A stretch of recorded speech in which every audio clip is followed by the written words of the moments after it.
and welcome to my kitchen at Laurie Jo's Southern Style Canning.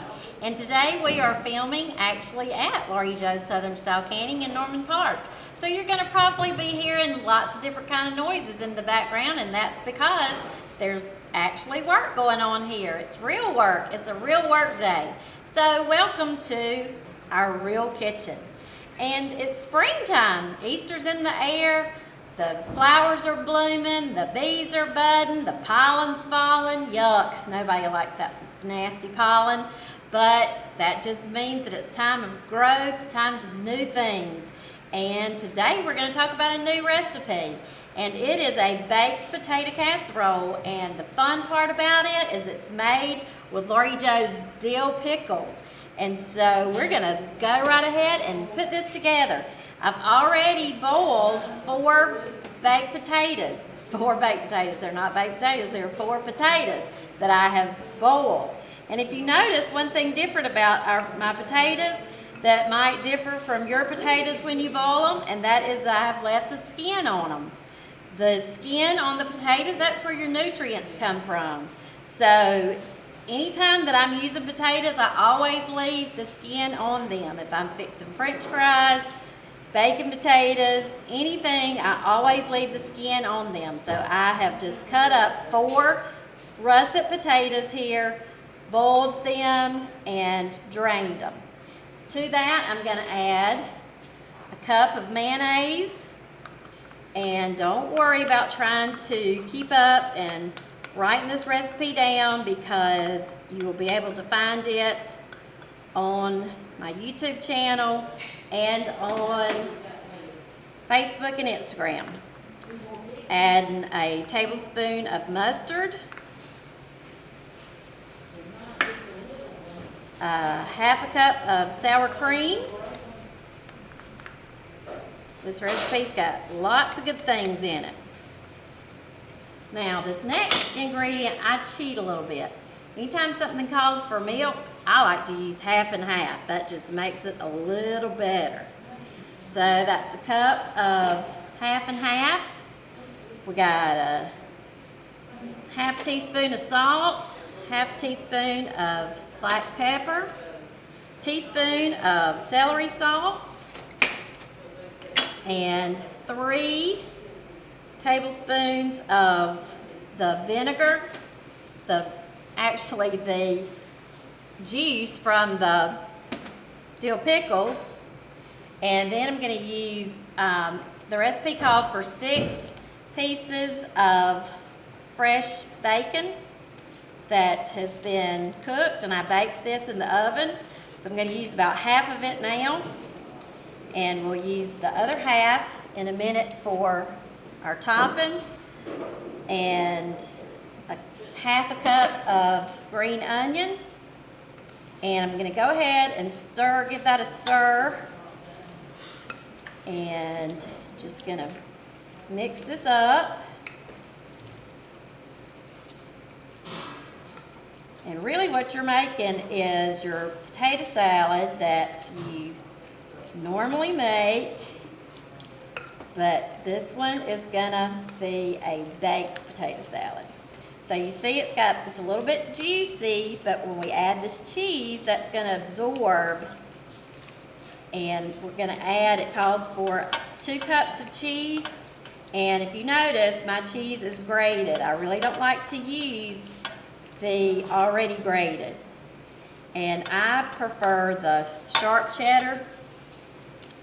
So I'm going to put in about half of my grated cheese into the mixture, and that's going to absorb some of the juice in the recipe, and stir that up a little bit. And then I've got a half a cup of the Laurie Jo's dill pickles, and I'm chopping those up in my little chopper. And just run that back and forth. And you want to make sure that you get all of those in the recipe. Now, normally, if you're making potato salad, it calls for sweet pickles. but we're doing it a little bit different with that bacon in here, with the sharp cheddar cheese, and the sour cream. This is just going to really have great taste to it. And when it bakes in the oven and all those flavors mix together, it will just be divine. It's going to really be more like a potato casserole than a potato salad casserole. So, got this all mixed together, and just going to pour it into I've already sprayed my dish, my casserole dish, with ham. And now if you notice, I'm using kind of a large casserole dish. That is because, I don't know if many of you have a boss in the kitchen, but I have a boss in my kitchen, and his name is Mike.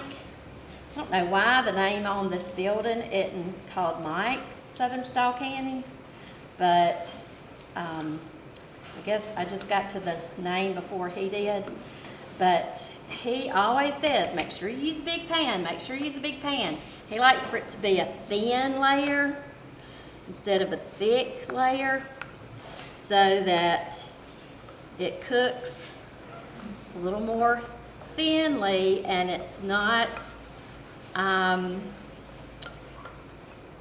thick. And he likes things more thin and crunchy than he does thick and doesn't get all the way done inside. So that's why I've just learned to go with a bigger casserole dish. If you don't want to, you can either half your casseroles, or I've learned just if I'm cooking for the two of us to put half of my mixture in the freezer and take it out at a later date. So when you mix something up, if it's just for two people, you got it for later on. So then I'm going to top this with my cheese that's left over. And I've already got my oven preheated to 350. And just going to cover this. So really everything in here is already cooked that needs to cook. And then you're going to sprinkle your bacon on top that you have left. Now you can cheat if you want to and use bacon bits, but it's just not going to taste the same. The real bacon really makes a difference. And when this comes out of the oven and you taste those real homemade dill pickles mixed in with all of these other flavors, it is just going to be springtime in full bloom in your mouth. So we're going to put this in the oven and we'll be back with you as soon as it's done cooking.